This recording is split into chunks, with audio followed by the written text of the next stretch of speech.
akhlak itu berbuat baik. Akhlak itu apa? Musyawarah misalnya.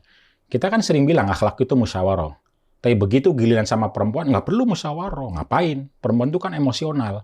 Sehingga di keluarga itu nggak pernah ditanamkan musyawarah. Musyawarah adanya di partai politik, adanya di organisasi. Jadi ketika, misalnya nih, ketika laki-laki itu anggaplah sakit, maka perempuan harus sabar. Tapi ketika perempuan sakit, laki-laki kawin lagi aja gitu.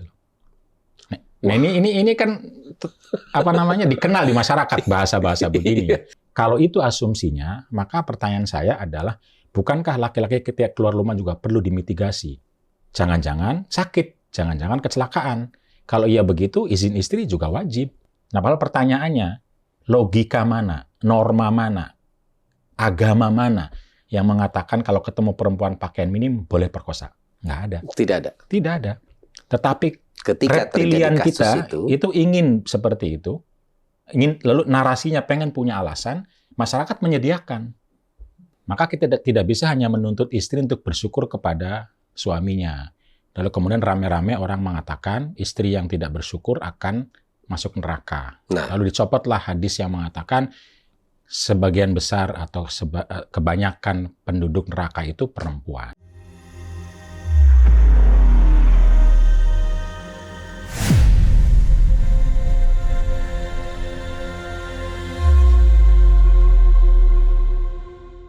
Assalamualaikum warahmatullahi wabarakatuh. Salam sejahtera untuk kita semua, Sampurasun. Selamat jumpa di IMF Channel, Invisible Munawar Fuad bersama saya, Munawar Fuad. IMF Invisible Munawar Fuad bicara fakta, menguak realita, membincang data, mengungkap peristiwa, menembus cahaya di balik gulita. Kali ini saya mengajak bintang tamu saya berbincang santai untuk menyelami cerita jejak rekam yang sangat menarik untuk merespon isu dan peristiwa baik yang terlihat maupun yang tak terlihat. Dari dunia nyata juga dunia maya. Ya, cerita terbuka, bukan fata morgana. Kita berani jujur, bukan melacur. Membongkar fenomena dan peristiwa seperti menyelami gunung es hingga ke dasar samudra.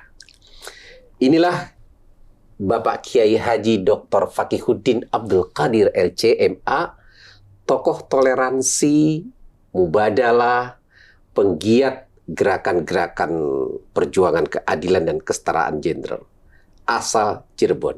Assalamualaikum Pak Kiai. Waalaikumsalam warahmatullahi wabarakatuh. Alhamdulillah, kesampaian juga kita. Iya, akhirnya kita sering menyebut dengan ungkapan Kang Fakih saja ya. Ya, betul. Ya, saya kira sahabat Bro NC, saudaraku juga tahu itu. Kang Fakih sangat dekat dengan gerakan, nafas, dan jejak-jejak perjuangan kaum perempuan, gender, keadilan gender, kesetaraan, dan seterusnya. Sebegitu pentingnya, Kang, akan terjerumus ya. Dan orang tanya, ada masalah apa gitu ya dengan perempuan? Apa ada yang bilang kurang kasih sayang, atau ada satu dendam masa lalu, lalu ingin memperjuangkan semua ini? Ya, baik dalam pandangan sebagai seorang kiai, sebagai seorang laki-laki juga kan? Ya, saya kira orang bergerak itu tidak harus karena ada masalah. Atau orang masuk dalam sebuah perjuangan, masuk sekolah, masuk kuliah, masuk pesantren misalnya, nggak bisa dong dibilang, oh karena jangan-jangan dia nggak bermoral awalnya. Kan banyak orang-orang kota tiba-tiba berbondong-bondong ke pesantren. Wah, jangan-jangan nakal itu katanya. Mungkin ada seperti itu, orang berangkat dari masalah, tapi juga kita harus melihat ada fakta-fakta lain, di mana orang itu memasuki sebuah perjuangan, sebuah kehidupan, sebuah organisasi, karena mimpi tertentu. Karena cita-cita tertentu, karena harapan-harapan tertentu, yang itu bisa wujud melalui gerakan tersebut. Apa yang memantik secara personal nih Pak Kiai atau Kang Fakih?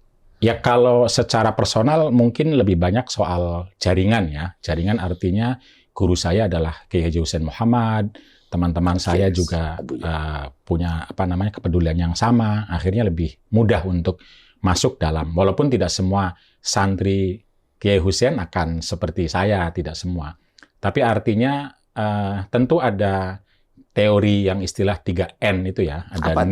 needs, naratif, sama network. Oke. Yang memungkinkan ada kebutuhan-kebutuhan tertentu yang bisa bersifat spiritual, bisa bersifat intelektual atau sosial.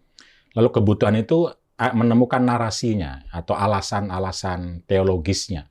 Nah, itu kan kita bisa lihat ya, misalnya Islam itu agama rahmatan lil alamin. Iya. Pertanyaannya, sudah rahmah belum sama perempuan? Nah, ini kan nyata dalam kehidupan sehari-hari sebagai sebuah kebutuhan. Mungkin dibutuhkan ibu saya, dibutuhkan kakak saya yang perempuan, adik saya, yang itu tidak terpenuhi. Bisa jadi ibu saya tidak bisa berbicara. Loh, kenapa kita sebagai anaknya tidak berbicara? Nah, itu kebutuhan. Lalu narasinya belum cukup untuk memberi kesempatan kepada perempuan, karena selama ini kita punya narasi, misalnya, surga di telapak kaki ibu. Itu kan narasinya sangat bagus. Ya. Tapi prakteknya di mana-mana anggaran untuk kesehatan ibu dan anak kecil. Sehingga kebanyakan ibu meninggal dunia. Nah, mana hadis yang sangat terkenal itu? Ini kan narasinya tidak aplikatif, tidak terbukti, tidak nyata gitu. Nah, hal seperti inilah yang membuat saya jadi ketika ketemu network, ketemu jaringan yang menguatkan itu, saya merasa disinilah mungkin cita-cita saya, cita-cita Islam, cita-cita Nabi yang akhlakul karimah itu bisa mungkin terwujud. Ketika kita bilang apa ya, misalnya akhlak itu berbuat baik. Akhlak itu apa? Musyawarah misalnya. Kita kan sering bilang akhlak itu musyawarah. Tapi begitu giliran sama perempuan, nggak perlu musyawarah. Ngapain? Perempuan itu kan emosional. Sehingga di keluarga itu nggak pernah ditanamkan musyawarah. Musyawarah adanya di partai politik, adanya di organisasi. Misalnya begitu. Nah, itu hal-hal seperti itulah yang membuat saya terpikir, lalu terjerumus, lalu terlibat, dan ini penting sekali untuk banyak pihak yang merasa meyakini, mengimani bahwa Islam rahmatan lil alamin, Islam akhlakul karimah, Islam baik, itu mari kita wujudkan dalam kehidupan relasi. Sejak kapan laki-laki tuh, dan perempuan. Kang Fakih, betul-betul ini menjadi semacam apa ya? Passion atau Ya, nah gue ini di sini nih gitu. sebenarnya kalau pertanyaannya sejak lama, cuma saya belum menemukan pola, cara, strategi, dan mungkin jaringannya. Jadi sejak saya di pesantren misalnya, itu teman saya ketika di MTS masih usia muda. Di daerah Cirebon ya? Di Cirebon. MTS masih usia muda, lagi senang-senangnya sekolah, tiba-tiba dinikahkan sama orang tuanya. Lalu dia bilang, emang begini ya Islam itu atau agama itu? Saya bilang, ya iya kalau agama ya begitu. Saat itu tuh? Saat itu. Agama ya memang kamu harus nurut sama orang tua. Kamu harus ngikutin gitu. Tetapi kan saya pengen sekolah. Siapa yang membela saya? Saya kepikir, iya siapa ya? Waktu itu nggak kepikir ada jaringan, ada nggak kepikir. Di kalangan siswa lah. Siswa. Perbincangan di sekolah atau di sekolah, pertemanan lah gitu dia ya. sampai lari dari pernikahan itu untuk mengatakan saya tidak mau. Dikawin paksa. Dikawin paksa itu. Tapi yang dia lari kemana? Mau kata orang tuanya biar aja lari, besok juga balik lagi kok gitu. Mau kemana dia? Karena kan dia butuh Tersudut makan, ya? butuh minum. Tersudut sekali. Iya. Tidak ada pilihan. Iya. Jadi misalnya itu. Terus lagi juga di kalangan santri saya kira yang ngaji kita paham ya bahwa isu menstruasi itu begitu rumit. Di mana, Pak? Ya rumit artinya soal warna-warna darah itu kan kalau yang baca kitab itu kan beda-beda, terus sholatnya harus selalu dijamak dan lain-lain yang itu kan repot. Misalnya kalau orang itu sucinya sebelum maghrib, maka yang harus diqodho itu asar sama maghrib, misalnya begitu, dan lain-lain ya yang itu cukup. Dan hadis tentang menstruasi misalnya kan cuma ada 4 atau 3, terus kemudian ayat Qur'annya cuma 1, tapi fikihnya itu bisa berjilid-jilid.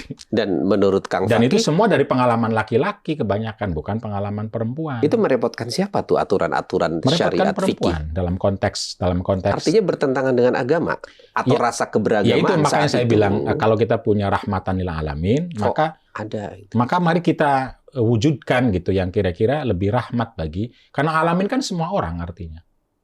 Nah, sementara ini yang lebih sering gitu diberi rahmat secara faktual ya, bukan hanya narasi, itu laki-laki. Misalnya yang paling gampang, Orang selalu mengatakan misalnya, perempuan itu nafsunya besar. Perempuan nafsunya besar. Nafsu Laki-laki. apa nih? Ya, nafsu seksual. Nafsu seksual. Katanya kan, Itu kata siapa tuh? ya sering diungkapkan kalau di sering pesantren. lebih besar. Karena itu harus dikhitan, biar nafsunya nggak besar. Khitan itu salah satu alasan mengapa perempuan agar tidak punya nafsu besar, sehingga dia lebih kecil. Nah, laki-laki nafsunya sedikit, akalnya yang besar. Iya. Gitu. Tapi Mitos. nyatanya yang disuruh poligami laki-laki. Jadi nggak match. Ya nggak match dong, gitu. Nggak match. Kalau emang nafsu dari laki-laki itu kan banyak dilayani. Mestinya Diberikan. perempuan punya laki-laki banyak ya. Diberi kesempatan. Kalau memang begitu. Kalau memang ditahan, ya ditahan kedua dong. Kalau logika atau ajaran itu, ya logika itu misalnya iya. logika atau pandangan atau cara pandang ya. Cara pandang. Jadi artinya kehidupan ini seringkali dilihat dengan cara pandang pengalaman laki-laki. Misalnya bahagia. Konsep bahagia itu seringkali menggunakan konsepnya yang dirasakan oleh laki-laki. Perempuan nanti dululah, nanti juga akan bahagia. Sekarang sabar dulu nanti dapat surga gitu. Suruh beranak banyak kan? Karena asumsinya ya itu takdir gitu loh. Sementara ketika beranak banyak itu kan kata Quran saja wahnan ala wahnin, susah payah. Tapi nggak perlu untuk empati dengan susah payah itu, suruh menerima saja. Sementara laki-laki gitu susah sedikit, perempuannya harus sabar, bukan laki-lakinya. Jadi ketika misalnya nih laki-laki itu anggaplah sakit, maka perempuan harus sabar. Tapi ketika perempuan sakit, laki-laki kawin lagi aja gitu loh. Nah, ini kan dikenal di masyarakat bahasa-bahasa begini. Ada ambigu. Nah, pertanyaannya mana gitu loh, rahmatan alaminya. Nah, pada konteks inilah menurut saya kalau betul kita berpikir berkeimanan, meyakini bahwa Islam rahmatan alamin, ya mari kita buktikan sebagai laki-laki, sebagai ayah, sebagai ibu, sebagai orang tua, sebagai anak, itu bagaimana? Pendidikan misalnya, baik apa enggak? Kalau baik, ya harus dapat dua-duanya. Ini kan seringkali kalau perempuan tuh besar-besar ngapain? Tinggi-tinggi ngapain kuliah tuh? Kok nikah juga, ke dapur juga gitu. Iya. Nah ini kan cara pandang ini di mana-mana. Nah karena itulah ketika Quran mengatakan Iqra misalnya, kan turunnya ke Nabi, tapi juga untuk umatnya, termasuk untuk istri baginda, yaitu Khadijah. Nah pertanyaan apa arti Iqra itu? Kan semua ulama bilang Iqra itu kan membangun peradaban. Pengetahuan. Tapi giliran perempuan, enggak. Izin suami dulu. Nah dari mana kata izin suami ini? Nggak ada hadis. Dari mana? Ya dari masyarakat. Perempuan harus izin suami untuk belajar. Yang sudah menikah, keluar rumah, mesti izin dong. Untuk bekerja atau apa? Ya, ini apa? Ini mitos ajaran Al-Quran? Ajaran beberapa. Tapi kan ajaran itu awalnya adalah soal pentingnya melindungi perempuan. Jadi asumsi sosialnya kan tadi, perempuan ketika keluar rumah, ketika belajar, itu akan mengalami situasi yang buruk secara sosial. Kalau izin kan suaminya tahu, sehingga dia bisa menyiapkan, memitigasi kemana perginya, siapa yang akan menolong, dan lain-lain. Asumsinya begitu. Dan itu yang disebutkan dalam kitab-kitab. Nah karena itu, kalau itu asumsinya, maka pertanyaan saya adalah, bukankah laki-laki ketika keluar rumah juga perlu dimitigasi? Jangan-jangan sakit, jangan-jangan kecelakaan. Kalau iya begitu, izin istri juga wajib. Kalau artinya itu, Tapi kalau artinya kekuasaan, pokoknya, yaitu sudah seperti Tuhan namanya suami itu, bukan menggunakan logika fikih atau logika hukum Islam. Ya, dari realitas gitu, kira-kira. Di kampung tempat Kang Fakih di Cirebon sampai ke Syria, lalu belajar di luar negeri dan mendapatkan kesempatan untuk melihat realitas-realitas tadi lebih luas. Jadi apa yang paling krusial dan paling inti dari persoalan gender, ketidakadilan gender cara ini? Pandang. Yang paling utama cara pandang, karena orang itu biasanya akan memulai dari cara pandang. Misalnya, kalau seseorang menghormati orang lain, itu tidak mungkin akan melecehkan. Tapi kalau dia sudah tidak menghormati, misalnya, lalu akan mulai itu kekerasan atau melecehkan. Nah, cara pandang umum masyarakat, kepada perempuan, tidak semua ya, Iya. itu cara pandangnya perempuan itu dilihat tubuhnya saja, dilihat seksualitasnya saja, lalu dilihat seringkali dianggap sebagai masalah gitu loh. Jadi dari cara pandang itulah lalu lahir berbagai kekerasan-kekerasan itu. Tidak semua tentu saja ya. Dari mana pengaruh cara pandang itu, Kang? Ya pengaruh cara pandang itu dari berbagai hal ya, bisa norma, bisa mungkin sejarah, mungkin pengalaman, mungkin harapan, tapi seringkali juga cara pandang itu muncul dari rasa berkuasa, rasa dominan, karena perempuan juga akan melakukan itu kalau dia mau, misalnya perempuan yang di Lamongan yang menggunduli muridnya itu kan perempuan yang melakukan. Nah itu karena merasa dia lebih dominan, lebih berkuasa.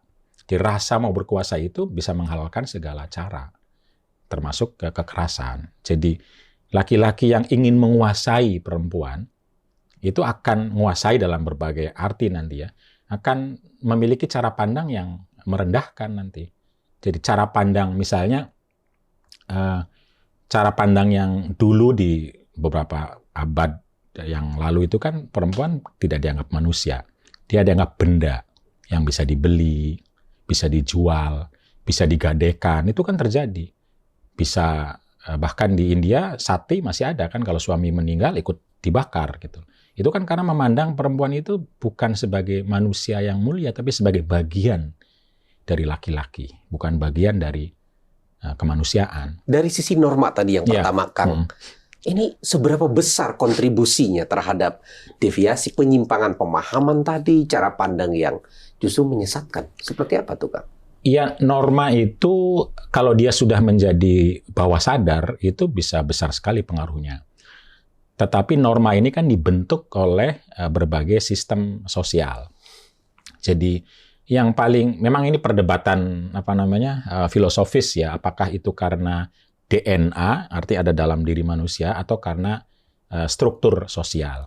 DNA artinya, kan ada kajian bahwa otak manusia itu terbagi 3, otak reptilian, otak tengahnya, yang reptilian, saya lupa yang kedua, yang ketiga. Jadi otak yang memang pengennya itu menguasai.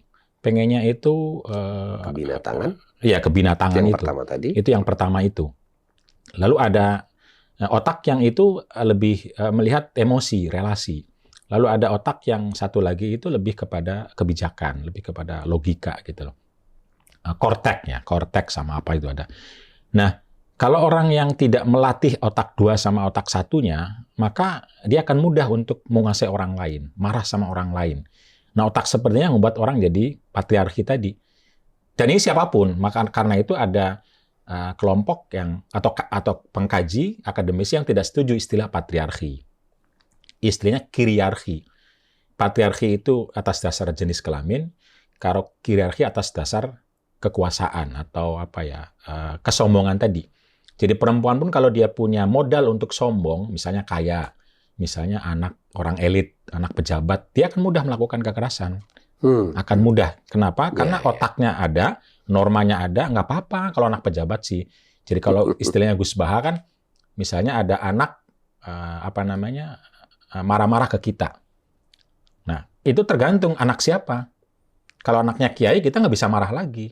Nah, kenapa? Karena kita menghormati gitu loh, menghormati. Nah, menghormati itu adalah cara kerja otak kedua tadi. Otak kedua. Jadi memang pertanyaannya kalau dari mana, banyak jawabannya. Tetapi setidaknya ya ada 2 kemungkinan. Satu kemungkinan dari dalam, itu secara biologis tadi. Yang kedua kemungkinan dari luar, secara struktur. Di strukturnya membiarkan, memberikan kata-kata, memberikan narasi, apalagi nggak dihukum gitu, negara diam saja gitu. Ya itu akan terjadi terus-menerus dan akan kuat. Lalu orang merasa punya legitimasi untuk melakukan gitu. Ya seperti kebanyakan orang mengatakan misalnya, ya perempuan kalau diperkosa wajar, wong dia pakaiannya minim. Iya. Nah omongan begitu itulah yang membuat lalu laki-laki merasa nggak apa-apa memperkosa. Nah padahal pertanyaannya, logika mana, norma mana, agama mana yang mengatakan kalau ketemu perempuan pakaian minim boleh perkosa? Nggak ada. Tidak ada. Tidak ada. Tetapi Ketika terjadi reptilian kasus kita itu ingin seperti itu, lalu narasinya pengen punya alasan, masyarakat menyediakan. Akhirnya terjadilah kekerasan sekalipun ada undang-undang, sekalipun ada ayat Quran, sekalipun ada hadis. Jadi reptilian kita mendorong dari dalam, apalagi masih usia muda misalnya, lalu masyarakat membiarkan narasi-narasinya memberi kemungkinan. Nah, padahal kalau kita menggunakan logika agama misalnya, agama apapun, kan orang yang lemah harus dikuatkan, harus dibantu gitu loh. Jadi bukan malah, oh boleh gitu loh. Tapi kan banyak ustadz-ustadz bilang, salahmu sendiri. Nggak pakai jilbab, salahmu sendiri. Nah, yang salah itu kan yang melakukan kekerasan, bukannya nggak pakai jilbab dalam konteks kekerasan. Tetapi orang lihatnya itu perempuan dulu yang salah. Nah, ini karena apa? Karena cara pandang kita terhadap perempuan itu sebagai sumber masalah. Jadi apa-apa itu perempuan sebagai sumber masalah. itu sumber fitnah istilahnya. Sumber fitnah. Sumber fitnah. Jadi kita kan sering ngomong kalau ada suami korupsi, istrinya suka belanja. Ini tuh larinya tuh ke istrinya. Jadi kalau ada perempuan misalnya, tadi kalau konteksnya politik ya sering ada perempuan yang gebrag meja, itu emosional. Laki-laki gebrag meja maco gitu. Hebat, kuat, tegas, berani. Jadi norma pangapunten, Kang Fakih. Ya. Jadi norma apa yang sebenarnya dipegang dari prinsip kesetaraan dan keadilan gender yang sedang diperjuangkan ini? Ya, norma ideal agama, norma ideal filsafat gitu loh. Karena kan orang kalau mau naik terus itu kan idealnya adalah misalnya kalau dalam bahasa relasi suami istri kan sakinah. Semua orang paham. Ayatnya ada, hadisnya ada bahwa nikah itu untuk bahagia. Dua belah pihak. Tapi prakteknya yang bahagia itu laki-laki. Misalnya pemaksaan. Perempuan boleh dipaksa, laki-laki semua orang bilang jangan dong, nggak boleh. Misalnya. Lalu kemudian pernikahan usia anak misalnya, usia anak. Nah, ini kan perempuan juga yang daripada misalnya nggak ada suaminya, daripada sekolah nggak jelas, daripada nggak punya nafkah gitu loh. Itu perempuan. Nah, padahal menikah saja gitu. Atau dipaksa oleh orang tua katanya nikah untuk bahagia. Nah, kalau anak kecil nikah itu bahagia nggak itu? Nah, perempuan sama anak laki-laki nikah itu kan konsekuensinya beda. Anak kecil laki-laki menikah masih bisa main, masih bisa sekolah, masih bisa pergi kemanapun tanpa ada orang yang ngomongin. Perempuan harus di rumah sudah. Nanti kalau hamil, anak punya anak. Nah, ini resiko-resiko begini jadi hilang semua, nggak diperhatikan maksud saya, karena orang berpikirnya dalam cara pandangnya perempuan adalah sumber masalah, harus dikawal, harus dirumahkan, dan lain-lain. Tapi kalau kita menggunakan norma utama dalam Islam, misalnya sakinah, mawaddah, warahmah. Misalnya muasyarah bil ma'ruf, saling berbuat baik. Apalagi ya, dan lain-lain. Nah, kita akan bisa saling menemukan nilai itu, lalu nilai itu ya, kalau itu baik, ya dua belah pihak dong diajak. Nah, itu mubadalah itu. Misalnya nilai apa? Bersyukur. Kalau bersyukur itu baik, ya laki sama istri saling bersyukur. Bukan cuma istri saja yang bersyukur. Lalu ketika tidak bersyukur, neraka. Suami nggak bersyukur, nggak diapa-apain. Istri bersabar, surga. Laki-laki jarang diminta untuk bersabar. Ceramah pernikahan itu, sebagian besar ngomongin perempuan. Untuk bersabar, bersyukur, taat, jadi yang perlu dinasehati adalah kedua belah pihak. Kedua belah pihak. Kalau itu karenanya Kang Fakih mengungkap tentang konsep atau resep untuk mengatasi ini dengan mubadalah. Mubadalah, betul. Secara bahasa apa itu? Mubadalah artinya kesalingan. Kesalingan dalam relasi itu kedua belah pihak menemukan dulu apa sih yang mau diperjuangkan. Gitu. Ketika sudah ketemu, ya perjuangan harus digotong bareng gitu loh. Misalnya mau apa ya? Kita pengen nyaman di rumah. Nah, nyaman harus dibikin oleh kedua belah pihak, bukan cuma oleh istri untuk suami gitu loh. Nyaman itu ya dua belah pihak, aman, terlindungi, bersyukur, bahagia, bersih, apapun. Mendidik anak gitu loh. Ya, kalau mendidik anak itu baik dua belah pihak. Jangan cuma perempuan. Nanti kalau ada anak nakal, ibunya kemana, aktif di mana, muslimat, fatayat, Aisyah. Kalau nakal, kalau anaknya hebat, siapa dulu bapaknya? Nah itu salah satu. Tapi juga bisa jadi ada yang sebaliknya orang. Kan kalau kita lihat aja kalau dalam relasi itu kalau anaknya nangis, dia akan panggil pasangannya. Itu nggak mubadalah. Lagi nangis, "Ma, anakmu nangis." Begitu sudah bersih, "Anak saya bersih, cantik."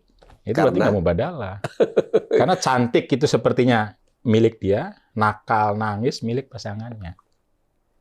Harusnya kalau nakal, anak kita nakal bagaimana? Harus kita apakan? Seperti apa berikutnya? Nah, begitupun kalau cantik, makasih gitu. Atau indah, atau sudah bersih, atau sukses, dan lain-lain.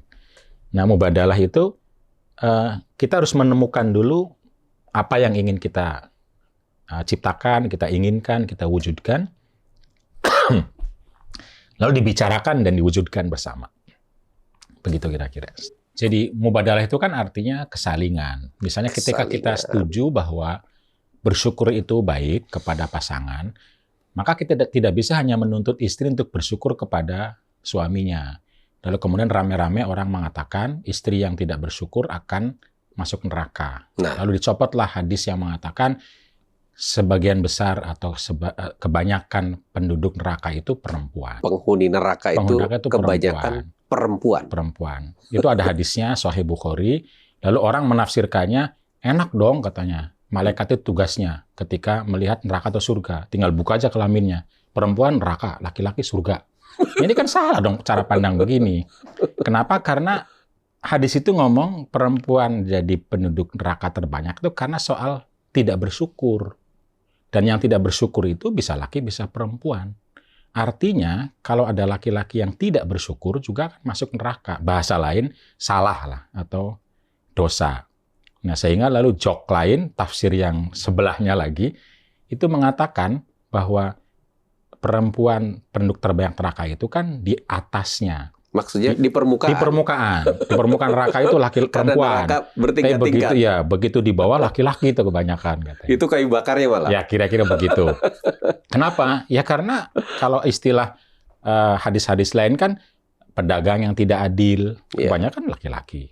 Pemimpin yang tidak adil, kebanyakan laki-laki. Imamun adilun. Gitu. Itu banyak sekali yang tidak adil. Yang tidak adil kan masuk neraka. Yang suka berbohong dan lain-lain. Nah, itu kan banyak sekali. Nah, karena itu kita tidak bisa seharusnya memaknai hadis itu dengan jenis kelaminnya. Tapi kita maknai dengan kelakuannya. Nah, perbuatannya. Nah, mubadalah itu fokus pada perbuatannya. Kalau perbuatan itu buruk, ya jangan dilakukan oleh laki-laki dan perempuan. Bukan karena gendernya. Bukan karena jenis laki perempuannya gitu loh. Nah, dengan demikian misalnya hadis yang bicara tentang telapak kaki ibu itu ada di surga, itu tidak hanya sekedar ibu, tapi siapapun yang melakukan peran-peran sebagai ibu. Bisa laki-laki, karena laki-laki mungkin yang ngomong, laki-laki yang mungkin mendidik, yang melatih, bisa juga adalah lembaga. Nah, lembaga-lembaga yang mendidik anak yatim itu bisa menjadi telapak kaki surga. Begitupun negara gitu loh. Nah, itu memaknai dari sisi perbuatannya, dari sisi perilakunya. Ketika ketemu, diajak kedua belah pihak. Kira-kira sederhananya seperti itu tentang mubadalah itu. Mubadalah. Tapi juga tentang perilaku sosial, tentang politik, tentang bahkan buku terbaru kan tentang relasi antar umat beragama. Tapi nanti berikutnya ya. Iya, dari kepedulian, empati, kemudian pencarian keilmuan kemana-mana lalu terus menghimpun banyak orang yang punya kepedulian yang sama. Saya kok sempat dengar terkupi-kupi itu. Saya pikir ngopi gitu Pak Kiai. Ternyata ada satu forum yaitu Kongres Ulama Perempuan Indonesia. Ini kadang-kadang di mata kami ya mungkin ada kaum santri atau publik, kenapa harus ada ulama, ada perempuan? Emangnya bukan karena ulama itu ya laki-laki ya? Atau perempuan ya apa berhak apa tidak menyandang sebagai ulama gitu ya Pak? Ya itu awalnya memang begitu. Jadi pada waktu kami menyelenggarakan atau mengadakan KUPI yang pertama di Pondok Pesantren Kebon Jambu Cirebon, itu banyak orang tidak mau hadir. Tidak bersedia hadir karena saya bukan ulama katanya. Perempuan bukan ulama. Itu hampir semua orang tidak siap untuk disebut sebagai ulama perempuan. Iya. Termasuk ibunya Badriah Fayumi sebagai ketuanya belum siap saat itu karena konteks sosialnya belum memberi kesempatan. Nah, sebagai penggagas, terus apa Gitu. kategorinya? Ya kalau kategori kita ada dua istilah ya, Iya. istilah perempuan ulama sama istilah ulama perempuan. Ah. Kalau perempuan ulama itu ya seseorang yang berjenis kelamin perempuan yang menjadi ulama. Kalau ulama perempuan adalah ulama, bisa laki bisa perempuan, yang mau mengerti, mau memahami, dan mau memulai dari pengalaman-pengalaman untuk keadilan perempuan. Jadi bisa laki, bisa perempuan. Tentu terutama perempuan. Jadi konteksnya ya tadi banyak orang misalnya, kita kan sering melihat ya, ulama itu apa sih definisinya? Iya. Orang yang tahu agama. Yang tahu agama kan banyak juga perempuan. Iya. Apalagi yang hafal Quran banyak perempuan loh. Iya. Yang bisa ceramah, banyak perempuan bisa ceramah. Iya. Begitu. Tapi kenapa laki-laki mudah dianggap ulama, perempuan kok susah sekali? Iya. Nah ini fakta inilah membuat kami kayaknya harus bikin gerakan. Kenapa? Karena kalau satu orang nggak siap, berkumpul sama yang nggak siap, itu bisa berani gitu loh. Iya. Jadi penakut sama penakut, kalau tambah itu bisa berani. Jadi awal menghadapi kendala juga. Iya, sangat.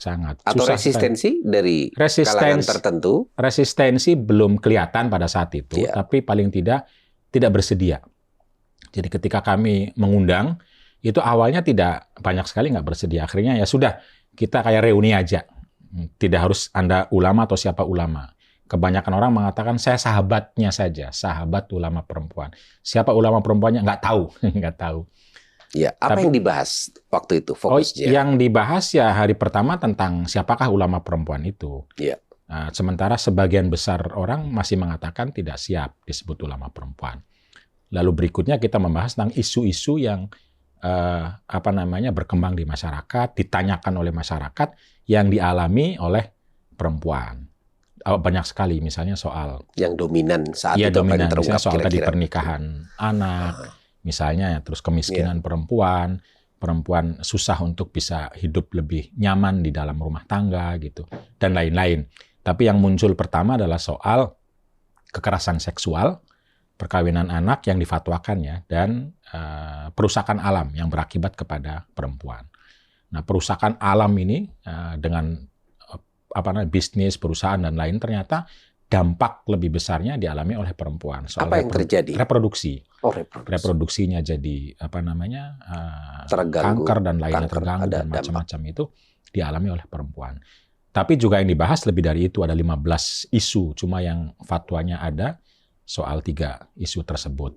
Iya. Nah, kenapa lalu muncul terkupi-kupi? Karena tiba-tiba gitu loh, awalnya kita nggak percaya, nggak yakin, kok ternyata yang mengikuti, yang hadir, yang mengapresiasi, yang mengindos banyak sekali pada akhirnya. Iya. Gitu. Nah, lalu kemudian kita bilang, oh ini terkupi-kupi sudah.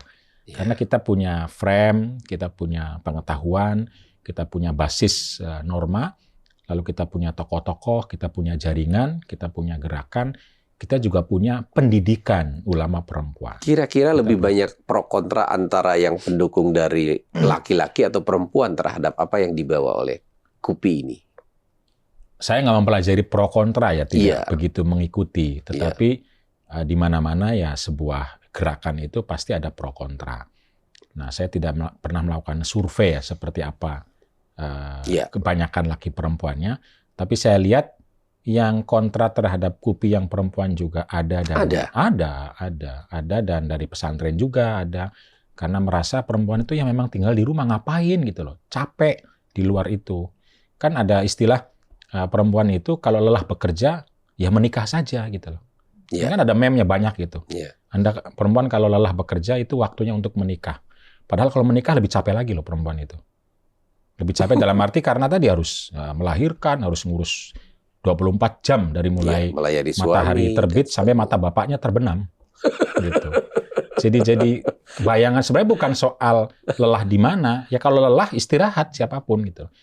Dan berbagi biar nggak lelah. Iya. Tetapi dengan asumsi bahwa kita kan sering mendengar kan kalau ada orang sekarang anaknya 2, lalu kok cuma 2, ibu saya 10 gitu loh. Kan cerita begitu. Dia tidak tahu kalau ibu kita yang 10 dulu kan aktivitasnya sedikit. Nah sekarang aktivitas orang besar sekali, banyak sekali relasinya. Dan ketika 10 itu siapa yang akan mendukung? Kalau suaminya tidak, tetangganya tidak. Dulu kebutuhan kan kecil gitu loh. Nah, cara pandang kita ini lalu bisa membantu banyak pihak, misalnya mubadalah tadi, dan juga kita punya istilah trilogi kupi. Trilogi Trilogi kupi. kupi. Ya, Nah, trilogi kupi itu artinya bagaimana memandang kehidupan dari 3 aspek. Aspek pertama ma'ruf. ma'ruf, Aspek kedua mubadalah. mubadalah. Aspek ketiga keadilan hakiki.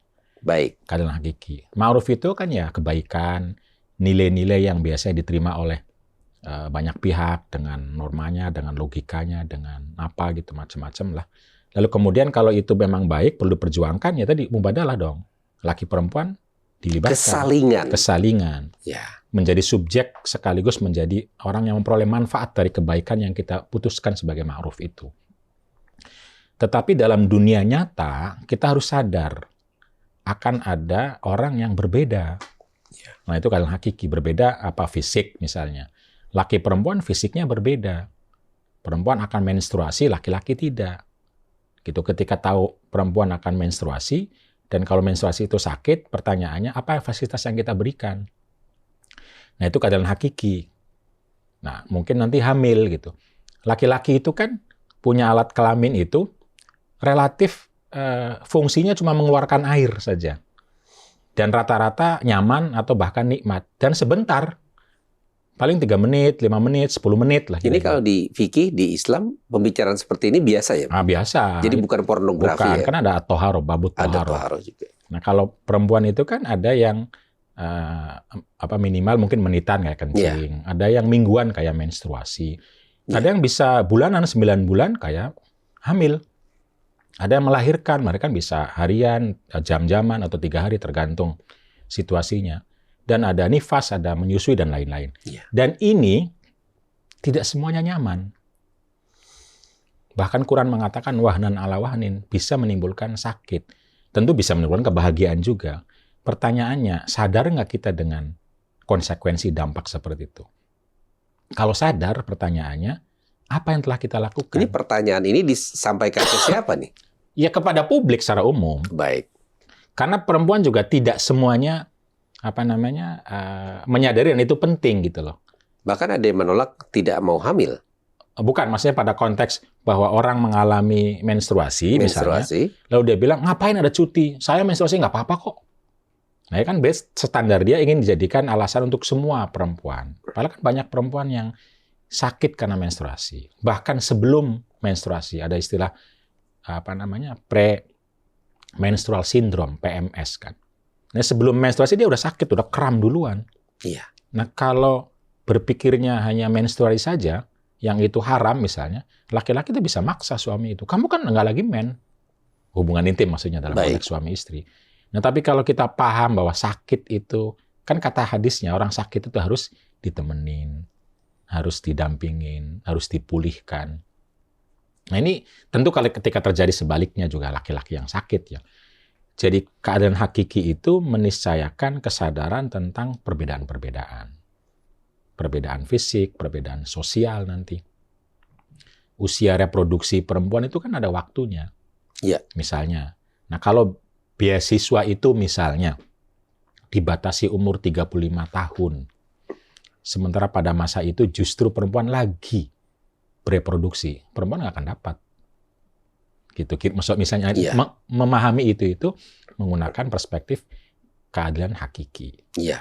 Ini menjadi kompleks dan juga relate dengan kebijakan negara. Iya dong. Iya. Ataupun juga kegiatan perusahaan yang terkait dengan bagaimana memuliakan perempuan. Iya. Sangat kompleks sekali ya Pak Kiai, hubungan-hubungan ini. Terus apa yang diputuskan dari forum ulama perempuan ini? Ya, yang diputuskan banyak ya, isu-isu. Kalau kemarin ada 5 fatwa di Jepara itu, di Pondok Pesantren Hasyim Asy'ari. Tapi juga ada 22 isu yang dibahas. Cuma untuk mengikat itu semua, trilogi kupi itu untuk mengikat itu semua. Baik.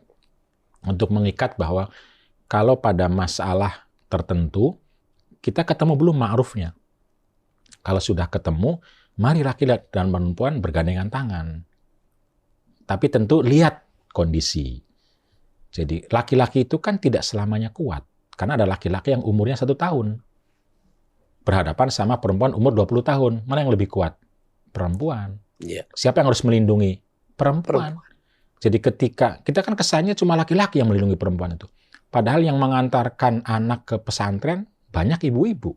Iya. Kenapa? Karena laki-lakinya usianya masih 12, 13 gitu. Jadi keadaan hakiki nanti itu ngelihat usia, ngelihat jabatan tentu saja. Iya. Jadi yang punya jabatan jangan minta dilayanin dong gitu loh. Harusnya karena dia punya sumber daya gitu loh, sumber daya. Nah itu cara pandang ma'ruf mubadalah keadaan hakiki memudahkan orang untuk memahami teks, Quran, hadis, dan undang-undang, dan memahami masalah. Sehingga kita bisa mengajak, kalau istilahnya Mbak Yeni itu kan berdakwah itu mengajak, bukan mengejek. Gitu. Nah mengajak itu baik, ma'ruf. Mari kita ajak dua belah pihak, laki perempuan, mubadalah. Cara ngajaknya gimana? Beda-beda. Ada yang keras suaranya maksudnya, ada yang dengan cara. Nah itu keadaan hakiki, ngelihat perbedaan. Hormon laki perempuan beda, ya beda dong ngomongnya. Nah itu keadaan hakiki. Cara ngomong ke perempuan berbeda, cara ngomong laki-laki berbeda. Tapi tidak semua laki-laki tentu saja. Dan tidak semua perempuan. Karena ada usia. Laki-laki kan ada usia juga. Laki-laki yang usia 80 tahun misalnya, kita perlu mendekatkan ke telinganya ngomongnya. Misalnya begitu. Nah itu keadaan hakiki. Jadi ma'ruf adalah keadaan hakiki. Dan ini memudahkan seseorang ketika membaca Quran, membaca hadis, membaca fikih. Sekarang ini sudah menjadi satu gerakan yang lebih masif ya betul, Pak. Lebih besar di mana peran negara dan peran civil society dari berbagai, hanya satu agama atau agama-agama lain juga. Sebagai gerakan, teman-teman non-muslim itu ikut dan hadir. Dan kita persilahkan, kita perbolehkan untuk hadir. Tapi sebagai sebuah pembahasan perspektif, kita belum ke sana. Jadi mungkin ke depan saya nggak tahu kapan seperti apa, karena teman-teman yang lintas agama kemarin sudah menuntut ada semacam kongres atau semacam apa ulama dari agama lain. Jadi ya mungkin saya nggak tahu ulama Katolik, ulama Protestan, tapi formulanya belum ketemu, baru hadir dan ikut membahas sebagai sahabat ulama perempuan. Iya. Pengarus utamaan ini seperti apa harapannya dari memadukan kolaborasi program-program pemerintah, bahkan lembaga-lembaga internasional juga sangat atensi terhadap upaya untuk mengatasi kekerasan terhadap perempuan dalam berbagai kasus-kasus besar di seluruh dunia ya Pak. Actionnya seperti apa itu? Ya, kolaborasi saya kira niscaya ya, karena seseorang atau suatu kelompok atau bahkan organisasi tidak mungkin bekerja sendirian. KUPI sendiri itu kan ada 5 ruang khidmah istilah kami. Yang pertama adalah para ulama yang khidmahnya di pesantren. Baik. Pesantren sendiri nggak cukup, dan nyatanya kita juga punya teman-teman ulama yang bekerja di ruang perguruan tinggi. Lalu kemudian teman-teman yang bekerja di ruang komunitas masyarakat. Lalu majelis taklim, lalu anak-anak muda. Nah ini ruang khidmahnya. Nah ruang juangnya juga ya tentu kita perlu berjuang bersama negara. Berjuang bersama NGO atau masyarakat, ormas keagamaan. Berjuang juga bersama teman-teman terkait lingkungan gitu loh. Karena walau bagaimanapun lingkungan adalah tempat kita berpijak dan masa depan anak-anak kita ini kalau nggak menjadi bagian dari ruang juang itu bisa jadi besok kita nggak punya lagi alam, nggak punya lagi bumi karena dirusak oleh aktivitas kita sendiri. Jadi kolaborasi ini menjadi niscaya ya, karena kita tidak bisa sampai pada mimpi kebaikan kita bersama tanpa kerjasama. Kalau Kiai terus kemudian menulis juga beberapa buku ya, dari cerita-cerita tadi itu mungkin ada yang tertarik. Ada satu buku yang saya terkesima juga terkait dengan sunnah monogami atau perempuan ini bukan domestik gitu. Ini membalikan keadaan atau apa nih? Ya, begini ya, kita pertama, apa sih arti sunnah itu?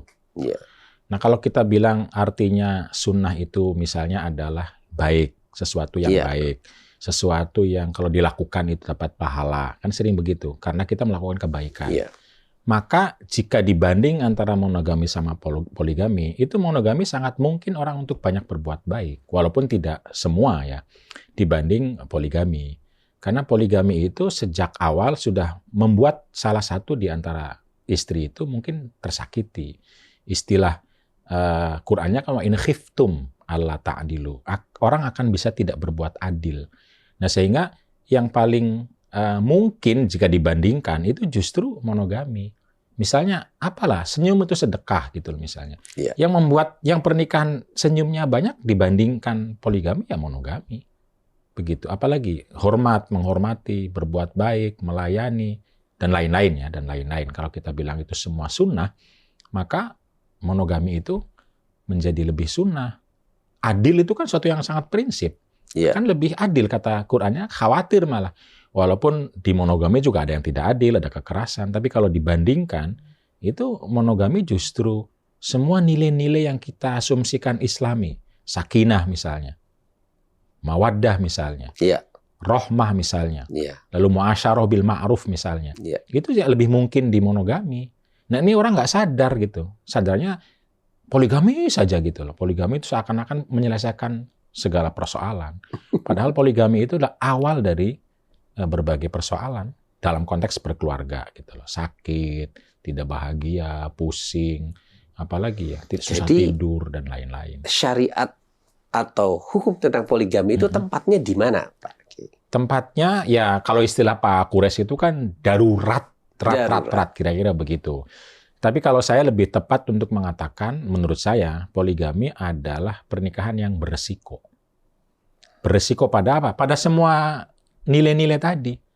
Beresiko tidak adil, beresiko melupakan keluarga, beresiko menyakiti, beresiko. Karena beresiko, ya ngapain masuk gitu loh. Perbaikilah relasi yang ada dalam nikah monogami itu. Nah itu kira-kira yang saya mau mengingatkan itu aja. Orang mengatakan Nabi kan poligami. Iya. Ya Nabi poligami sampai 9 sampai lebih. Kamu mau seperti itu? Buktinya kan nggak sampai situ. Artinya perilaku Nabi itu ada yang bisa ditiru, ada yang tidak. Parameternya? Parameternya rahmatan lil alamin.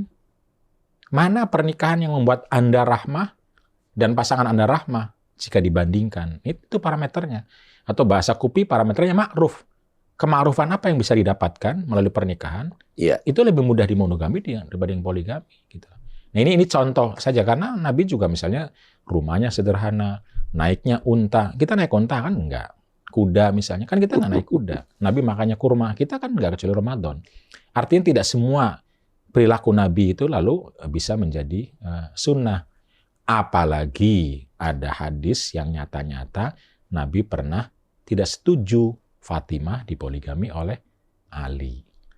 Bahkan bahasa Nabi mengatakan, innaha bid'atun minni yuribuni ma'arobaha yu'dhini ma'adhaha. Ketika Fatimah lapor kepada Nabi bahwa Ali mau poligami, Nabi berkhutbah, tidak saya setujui, tidak saya setujui, tidak saya setujui 3 kali. Kenapa? Karena Fatimah itu darah dagingku. Apa yang menyakitinya, menyakitiku. Apa yang membuat dia bingung juga membuat saya seperti itu. Artinya poligami itu menyakiti Fatimah, menyakiti perempuan. Nah, menyakiti perempuan itu tidak sunnah. Karena Nabi mengatakan akan menyakitiku. Apalagi definisi sunnah itu kan qaulun fi'lun ya, perkataan, perbuatan, dan persetujuan Nabi. Nabi menyetujui sakitnya Fatimah dan dia membela. Karena itu, ini sunnah gitu loh, membela perempuan yang tersakiti itu sunnah. Jadi monogami sunnah. Kalau ini cara memahami tentu saja ya. Jadi tentu saja orang bisa berargumentasi lain ya karena juga teks. Tapi kan intinya saya ingin mengatakan argumentasi tentang poligami tidak satu-satunya argumentasi dalam Islam. Bahkan kita punya argumentasi banyak yang itu orang tidak tahu, lupa, atau tadi karena pengalaman kita berangkat dari banyak pengalaman laki-laki, argumentasi yang banyak di Quran hadis ini orang nggak ada yang tahu. Iya. Ada yang lupa. Termasuk pasti Kang Fuad juga belum dengar nih. Apa itu? Kang? Ya, termasuk bahwa di Quran itu ada ayat yang mengatakan cerai saja dibanding poligami. Tapi orang mengatakan suruh sabar kan? Iya. Nggak ada suruh sabar dari poligami di Quran. Nggak ada di hadis. Nggak ada. Tapi narasi kebanyakan orang mengatakan sabar Iya. karena dapat Harus surga. sabar. Kenapa? Ya karena laki-laki yang menarasikan. Kalau Qurannya kan bilang di Di ayat. Quran tidak ada. Tidak ada ya. Perintah bersabar Perintah ketika sabar ada. di poligami. Nggak ada kalau Itu maksudnya? Nggak ada. Perintah bersabar itu umum. Iya. Umum ya untuk laki perempuan untuk dalam menghadapi kehidupan ini. Nah, tapi kalau di ayat An-Nisa 130 justru wa in yatafarraqo, kalau mereka bercerai, yughnillahu kullan min sa'ati, maka Allah akan membuat mereka bisa kaya dengan bercerai itu. Iya. Kenapa Allah memberi kesempatan orang untuk bercerai? Karena pernikahannya tidak adil, tidak baik, tidak ihsan. Itu ayat 129. Iya. Apa contoh yang tidak adil, tidak baik? Di situ disebut poligami, di ayat itu 129. Walan tastati'u an ta'dilu bainan nisa'i walau harastum. Dan seterusnya. Ya. Jadi ayat 130 itu datang persis setelah ayat poligami yang kata Al-Quran di sini, sulit adil, sulit ihsan, sulit islah. Iya. Gitu. Ini Tapi yang bagi para kelompok atau tapi yang orang-orang dipahami yang orang menggerakkan sebaliknya gitu loh. harus menimbang ulang nih Iya, urusan ini. harusnya. Baik. Oke. Tadi buku yang lain tentang Ya. peran domestik. Mm-mm. Seolah-olah bahwa perempuan ya harus di rumah. Bagaimana dengan peran-peran di publik seperti politik atau kepemimpinan yang mungkin di musim-musim seperti Ya ini begini menjadi ya, perbincangan, oke. Kang. Saya punya 2 buku yang mirip judulnya ya. Pertama, perempuan bukan sumber fitnah, tapi bukannya itu dalam kurung. Dalam kurung artinya bisa iya, bisa tidak. Apa sih arti fitnah itu? Ya, apapun artinya, itu bisa ada di laki-laki juga, tidak hanya di perempuan. Misalnya istilah fitnah itu menggoda. Perempuan itu bisa menggoda. Dengan apa? Dengan tubuhnya. Oke, itu betul. Tapi perempuan tidak hanya soal tubuh. Sehingga tidak bisa dikatakan hanya perempuan itu hanya menggoda saja. Karena perempuan yang mengajar banyak. Perempuan yang punya ilmu banyak. Kenapa nggak dibilang sumber ilmu gitu loh? Cuma sumber fitnah belaka. Pada saat yang sama, yang menggoda itu juga bisa laki-laki. Ada nggak laki-laki yang menggoda perempuan? Ada. Kenapa nggak disebut laki-laki juga sumber fitnah? Artinya menggoda itu ya menggiurkan. Nah, ketika ada ustadz berceramah, lalu menarik, lalu hebat, apalagi ganteng, lalu ada ibu-ibu yang histeris, itu artinya ustadz ini sumber fitnah. Menggoda ibu-ibu tadi sehingga bisa siap jadi istri kedua, ketiga. Atau kalau ada artis Korea laki-laki lalu perempuan histeris, itu kan sumber fitnah semua. Gitu loh. Nah, itu kenapa mereka tidak dilarang, perempuan dilarang. Nah, memahami fitnah itu harus secara mubadalah. Artinya siapapun yang menggiurkan, siapapun yang menggoda, siapapun yang mengajak keburukan, itu adalah fitnah yang harus dikelola agar tidak terjadi. Bukan cuma perempuan yang dilarang gitu. Kalau laki-laki tidak, perempuan juga harusnya tidak. Nah, lalu dikelola agar tidak terjadi, bukan salah perempuan saja. Nah, yang berikutnya soal domestik juga ada kata-kata dalam kurungnya. Perempuan bukan makhluk domestik, bukannya dalam kurung. Dalam kurung artinya bisa iya, bisa tidak. Apa sih arti domestik itu? Domestik kan kehidupan dalam rumah tangga. Dalam rumah tangga. Pertanyaannya, apakah perempuan itu hanya sebagai makhluk domestik? Kan prakteknya tidak. Minimal dia punya tetangga. Itu minimal. Belum lagi punya mertua. Belum lagi punya orang tua. Belum lagi dia punya sekolah, punya organisasi. Kan dia tidak hanya di domestik gitu loh. Tapi perempuan juga makhluk domestik, iya, karena dia akan balik ke rumah. Perlu kenyamanan, perlu keindahan, perlu pelayanan, dan lain-lain. Nah, karena itu, ya perempuan itu bisa makhluk domestik, bisa juga non-domestik atau publik. Hal yang sama dengan laki-laki. Laki-laki nggak bisa dong dianggap sebagai makhluk publik saja. Karena laki-laki juga akan kembali ke rumah. Pasti akan kembali gitu. Kalau kembali, maka pertanyaannya, dia berkontribusi nggak untuk keamanan, kenyamanan, keindahan, kebahagiaan? Nggak bisa cuma, nih uang harus pergi. Kalau agak masalah, ngopi gitu. Kalau perempuan lagi masalah, bingung kemana ngupinya. Ngopi kan salah soalnya. Kalau ngupi, boleh ngupi. Nah, bersama ulama perempuan. bersama ulama perempuan. Nah, bukan makhluk domestik artinya perempuan itu adalah manusia, makhluk Allah, khalifah Allah fil ard. Apa arti fil ard itu? Jadi muka bumi.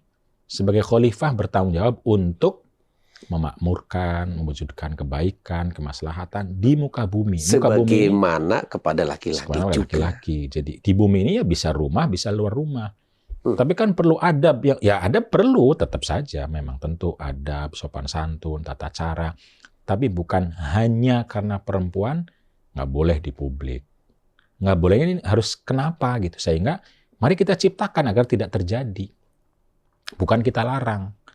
Karena kehidupan ini tidak mungkin tanpa perempuan. Nggak mungkin sama sekali. Gitu, tanpa perempuan di rumah. Terus ini gimana kalau ada, misalnya ada kecelakaan. Kalau semua laki-laki yang kecelakaan perempuan misalnya, kan repot. Nah, polisi kalau semua laki-laki, perempuan malu untuk lapor. Dokter kalau semua laki-laki, dan lain-lainnya. Pendidik juga nggak mungkin. Politisi kalau semua laki-laki, gimana perempuan mau minta hak-haknya atau anggarannya. Karena kalau di parlemen semuanya laki-laki, nggak kebayang kebutuhan perempuan itu. Di Aceh itu ada fakta yang pada saat tsunami itu, bantuan dari Jakarta tuh isinya Indomie, roti, dan rokok. Softtek nggak ada. Padahal kan ada perempuan di sana itu. Dan tidak pro gender tentunya. Ya, artinya tidak memahami kebutuhan perempuan. Tapi kalau yang mengoleksi ada perempuan, dia akan bilang, atau paling nggak mendengar kebutuhan perempuan di Aceh, pasti akan bilang, oh softtek juga penting. Kenapa rokok lebih penting dibanding softtek? Gitu misalnya. Baik. Nah itu pentingnya perempuan juga hadir dalam langkah-langkah atau level-level keputusan. Keputusan publik. Di titik ini mungkin kita akan masuk ke babak akhir, begitu menarik cerita ini dari hulu ke hilir. Apa yang menjadi harapan besar atau ajakan dari Kang Fakih ini kepada berbagai pihak untuk supaya mimpi cita-cita ternyata nggak sendirian ya?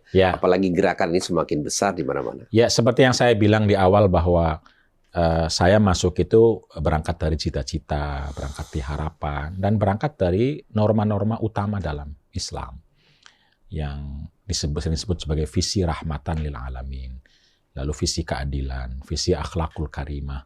Dan ini semua tentu saja hanya mungkin ketika kita semua memandang perempuan misalnya dan memandang siapapun itu sebagai manusia yang mulia.